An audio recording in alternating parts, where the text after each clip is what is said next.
Hello, everybody, and welcome to episode number 58 of the Playoff Push Podcast. I'm your host, Jack Dobbins, and today I'm joined by a very special guest, play-by-play broadcaster for the Trenton Thunder, Mike Warren. How are we doing today?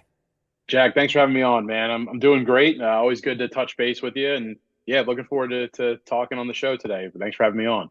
Of course, of course. I meant to do it earlier, but we had a little hiatus on the show, and I was recapping from the draft league season, but nice that it finally happened. Absolutely, man. Yeah, looking forward to it. Let's have some fun. Absolutely. First off, do you just want to tell people what it's like being a broadcaster for, a team like the Thunder? Yeah, sure. It's a lot of fun, first and foremost. Being around a team like the Trenton Thunder, where they were, really at the penultimate of the Eastern League for years. When you consider both their time with the New York Yankees, the Red Sox, just a great organization through and through. And that's kind of, continued. The standard has stayed the same, even, with the draft league and trying to reobtain affiliation status with Major League Baseball again. It's a ton of fun. Every day is a new day. Every day you're on your toes, and every day you get to go to the ballpark. So that's, something I wouldn't trade for the world. Every day is, I look at it as I get to go to work. I don't have to go to work, which is, a mindset that I'm blessed to have, and a mindset that, with this job, I'd be foolish not to have. So yeah, it's a lot of fun being the voice of a team that I grew up right around the corner from Trenton Thunder Ballpark going to those games. So it's a very full circle moment. And every time, 2, 3 minutes before we go live, I still get the same nerves, the same excitement, the same energy jolt that I would from my first broadcast, the first time I ever put on a headset or had a microphone in front of me. So yeah, every year you just, you try to get better, just like, these guys in their professional sports trying to get their craft better. That's the goal of a broadcaster as well. And yeah, you just try to grow as much as you can within your role and make the other people around you better as well. Arm& Hammer's one heck of a ballpark. Getting out to look from that press box, looking out the outfield, like, wow, I get to do this. This is crazy. Yeah, man. Yeah, it's great. There's there are a couple moments that come to mind that really, on a game to game basis stand out. Obviously, when the national anthem's playing and you get to look out over the crowd and you see everybody, taking a moment to just kind of, be there and be ready for the game and honor our country. That's a really big moment for me where I just kind of take a deep breath and look around and kind of acknowledge all the hard work that it takes to get to this point. And then, in the big moments of a game, like the seventh inning stretch, fans all around, watching people get a foul ball for the first time, that never gets old. So there's a ton of things where, when I'm doing a game, I'm able to take certain things in, like you said, where you're just like, wow, like this, I get to do this. And it's a privilege. Absolutely. Biggest ballpark in the draft league as well. So getting to look out to that crowd, it's more and so in Trenton than anywhere else. Yeah, we've got some of the best fans, not just in the draft league, but in baseball. We say that at the Thunder in the front office. It's not a cliche. It's really we truly believe it. And we truly mean it because these fans, they've been through it all with us. We have season ticket holders that have been with us from day one. We have fans that show up, night in and night out because this is their summer home. This is their summer tradition. So being able to describe the action to the best fans in baseball on a night to night basis, like I said. It's a privilege, and yeah, it's a lot of excitement coming up in 2026 as well. Can't wait to dive into that too. Yeah, this last year was a great team. All the guys was super great to the media. Of course, me and Nathan and George and all the other guys. We loved working with Trenton this year. It was absolutely incredible. But there's a lot in the future for the draft league, man. It's busy. Absolutely, yeah. And you guys, just to go back to what you just said, you guys did a great job covering the team this year. You and Caden specifically, Nathan as well, but you and Caden, what you guys brought to the Thunder with your coverage, two young professionals that you guys, it stood out to me right away. You guys wanted to be there, but you wanted to get better every day.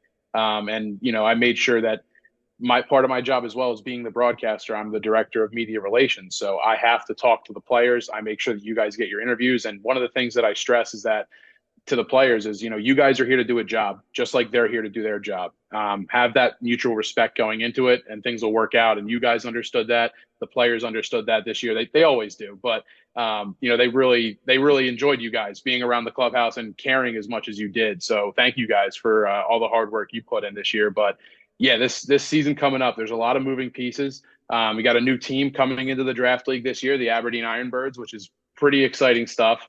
The Frederick Keys reobtaining affiliation status. Congratulations to them. Special shout out to my good friend Gus Balo, the voice of the Frederick Keys.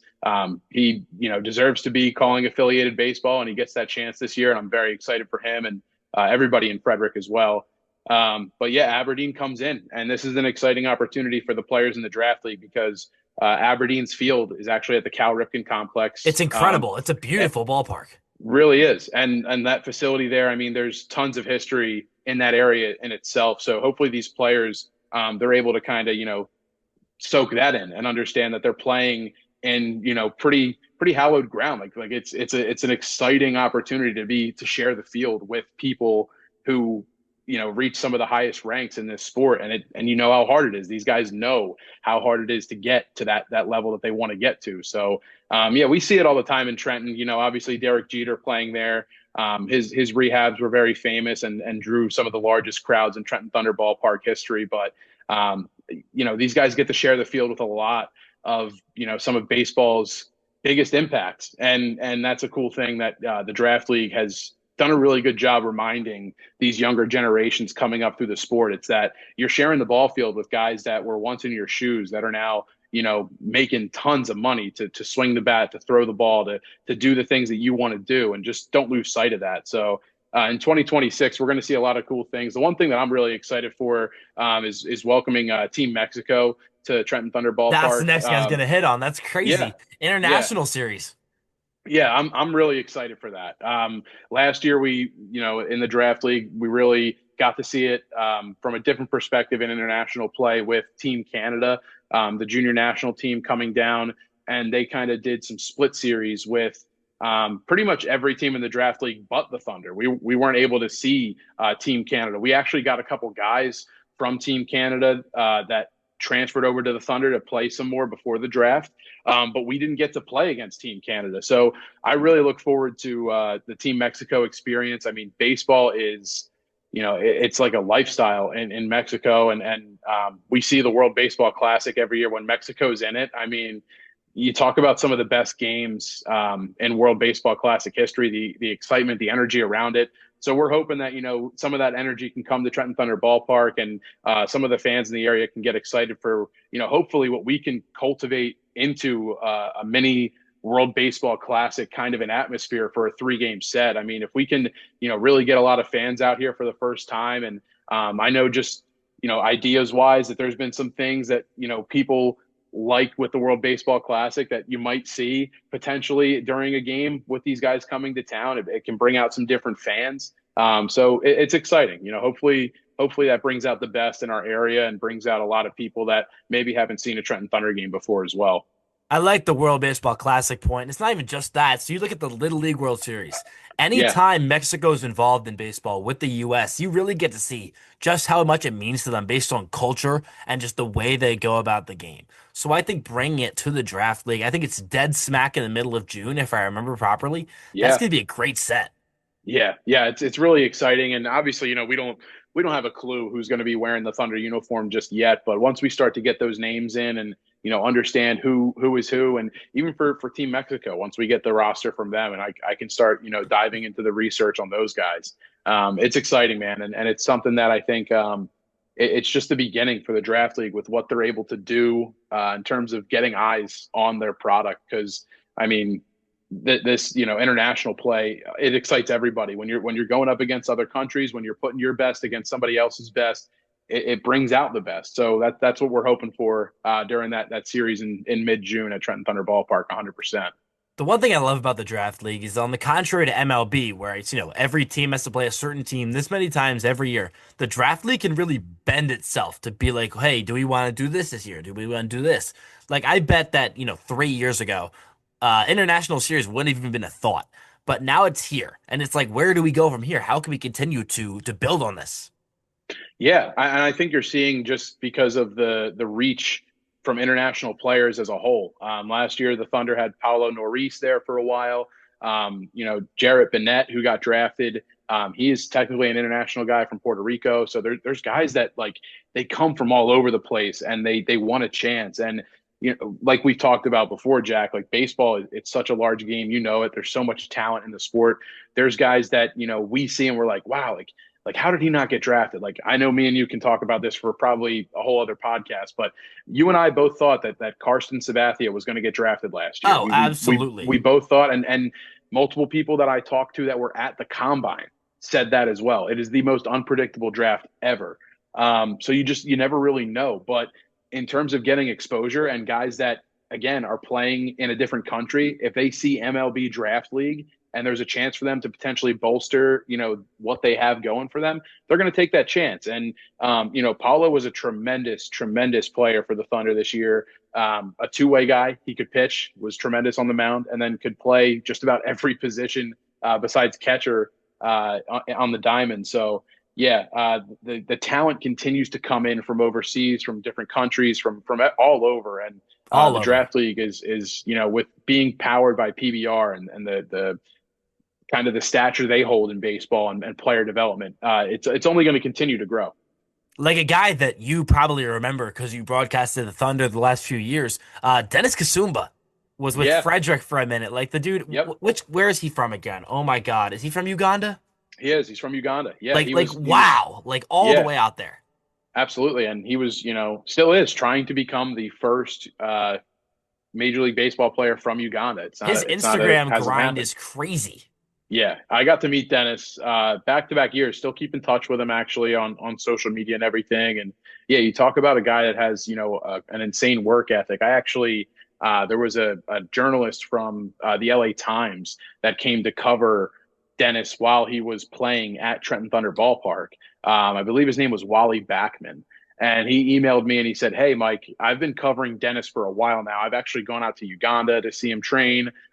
When he came to the United States for the first time, I went to I stayed in the same hotel as him. I watched how he went about his process and everything. And he said, while he covered Kobe Bryant for 18 years, while he was with the Lakers, and he And said this that this is not Wally Backman of the Mets, correct? no, different I Wally. I might be confusing his last name, heard that but and I was like, huh? yeah. But he said straight up, he was like, I haven't seen an athlete that has the work ethic anywhere close to Kobe Bryant. Dennis Kasumba has similar Mamba mentality work ethic. When he first got to the United States, the Keys had him at the team facility. They showed him around. They got him to his hotel. They went back to check on him around dinner time. They were going to bring him some dinner to his hotel so he didn't have to go anywhere to try to find food. When they went to the hotel, they saw him pass the lobby in the hotel gym working out. They already had a team workout earlier that day. They go into the gym. They say, "Hey, Dennis, like, cool off, man. Like, go upstairs, relax. We got a team workout tomorrow. Don't wear yourself out." So it's like right around bedtime, essentially, and someone's checking on Dennis. It's his first night away from his family in the United States, and somebody texts him and is like, "Hey, Dennis, like, just checking in, man. If you need anything, text or call." No answer. So like, all right, like that's he's pretty good with his phone. Someone rides over to the hotel to go check on him. Guess where he was? In the In the gym gym. again? Oh In the my gym again. God. Yep, in the gym again at like midnight, close to midnight working out. So they go and they tell him like, "Hey man, like calm down, shut it down. We got a big day tomorrow. We got a big day tomorrow." And he was the first, he was waiting for them at the hotel the next day to pick him up. He was ready to go. And yeah, he was great. Dennis is great. He's getting a lot more opportunities because of just how hard he's working. And that resonates with people. If you have a dream, you have a passion, and you have a work ethic, it's not just the American dream, it's all over the world, and people resonate with that. So I hope Dennis, gets everything that he's working for, because he truly deserves it, man. And his story is tremendous. And if there's somebody listening to this podcast that doesn't know about Dennis Kasumba, I strongly advise you to look him up, follow him on Instagram, and support his journey, because it's a fun one. He's so motivational. It's like, with all due respect, I love the guys from Japan and from Korea and Central America, but I want to like spread this out more. Like I want more ball players from many different places who haven't had a guy push for it before. He's like a trailblazer. A guy like that too sends messages to guys that have, not necessarily had a silver spoon in their mouth, but like, the lifestyle that Dennis has had to endure in Uganda versus what the average ball player in the United States gets to experience. It's not even close. It's two different worlds. So, for these kids that are probably going into their senior year and coming from, Oklahoma State or from Hawaii or from Tulane, and they're seeing, they're seeing Dennis, and they're like, wow, this kid just loves Gogurt and loves baseball. Like when he came to Trenton Thunder Ballpark, down in the team facilities in the players lounge, they have in the fridge there like snacks and stuff for the players. And our road clubby introduced him to Gogurt, and like every time he came to town, he would ask for like in copious amounts of Gogurts. Like he would just always ask for a Gogurt. So when I would see him in the hallway, like, "What's up, Dennis? How you doing?" Always had a Gogurt either hanging out of his mouth or in his hand, ready to go. So yeah, he loved baseball. He loved being over here, and again, I think somebody like when the average American ball player sees somebody like Dennis and the struggles that they've had to endure and go through, and just getting to talk to him and hearing his life experiences, and then they kind of get to check themselves like, wow, like the hardest part of my day is like, my research paper I had to write in college, or the hardest part of my day is like I went 0 for 4 today with 4 strikeouts and I got to get that on my brain for tomorrow. Like Dennis literally has to like go through so much stuff just to get clean water for his family to drink, and like food for his family to eat on a day-to-day basis. Like these are things that, the average American ball player can take for granted. So when you're around somebody like that, I think it impacts the clubhouse in a different way, to where you're like, wow, like this guy's able to just like, you know, have such a deep love for the game that he's not going to let anything get in the way of that. And that's what you have to do if you love something. You're not going to let anything get in the way of it. So that's what Dennis does. Yeah, man, it's crazy. I mean, a ton of MLB players have helped support him as well. Like I think Yep. Salvador Perez Yeah. and some other notable guys have like looked through his journey. This dude's like swinging bats at tires with bottles on top of them, and he's like Yeah. with rocks and stuff. It's crazy. Yeah. Yeah. The training videos and the workouts that he has, they're probably not the most, uh, popular for other people, but again, making do with what you have. That's what tennis does. Like he doesn't have weighted baseballs, so he goes and finds bricks and finds a way to break them in half or into a quarter, and has that simulate a weighted baseball, and he mimics the motion of, from behind his ear throwing down to second base and getting out of his squat pop time, and does that with old water bottles, filled with water, and tapes them to his legs as to be like weights. Like he's very resourceful. He's great. And yeah, he was, I think him being in the draft league, like I've said over and over again, helps other players, I think, more than they realize. And I don't think that was the goal of him coming over here. Like he came to the draft league because he wanted to get drafted. We thought he could, absolutely, get some eyes on him, get a look from a college at the very least as well.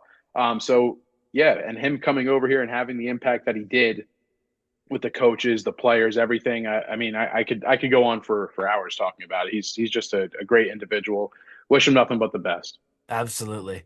I love how it started as a Trenton Thunder thing, and we just went on about Dennis for a good 10 minutes. Yeah. That was great. Pretty funny. So, just a little bit before we close out, anything you want to mention about Trenton for the upcoming year that people might not know quite yet? Yeah, I mean, it's an opportunity. It's an experience that I would say, you're not going to get at your average minor league ballpark. The affordable family aspect of it, it's not to be punny here, but it's out of the park. It's tremendous. I mean, $5 parking, dollar dog on Tuesdays. Like there's something for everybody at Trenton Thunder Ballpark, whether it's a theme night, a daily deal, the giveaways that we have, bobblehead nights, whatever it may be. Like there truly is something for everyone at Trenton Thunder Ballpark. And I think in 2026, what we did really well in 2025, we're going to take to a new level coming up in 26. And if you're in the area, if you need some plans this summer, you're looking for something to do, give the Thunder a chance. Come out with your friends. I promise you won't find any more affordable fun than you will at a Trenton Thunder game on a nice, summer night in the middle of June, July, or August. Come on out to the ballpark, swing by the radio booth. I'll be there, say hello, and yeah, have some fun. I mean, it's a great time. And I grew up going to the games. I still, I mean, I love calling the games, but every once in a while I look around and I see how much fun the fans are having. I'm like, man, I miss kind of being a fan at times, watching everybody do that. So, yeah, come on out to the ballpark this summer. We'd love to see you. 100%. Go Thunder. And where else do you get to see, golden retrievers, get the bats, and a That's pork roll right. mascot? Like, where else do you get to see it? That's right. Only at Trenton Thunder Ballpark. Get your tickets. The schedule just came out, so go to TrentonThunder.com. You can check that out. Follow them on every social platform, X, Twitter. They're on Threads, Facebook, and stay up to date with the Thunder. And yeah, you can follow me on socials as well. I'm always talking about the Thunder too. So looking forward to another really, really great season. And Jack, we're hoping to have you back in the press box again Oh, this summer as well, my man. absolutely. When I'm back for the summer, man, you know it's Good, going just as it did last year. It's going to be a great good, time. good. Love to Sounds hear it, man. good. All righty, everyone. That's going to do it here. Episode 58 of the Playoff Push podcast. Thank you, Mike, as always, for joining. I'm your host, Jack Dobbins, and have a great rest of your day.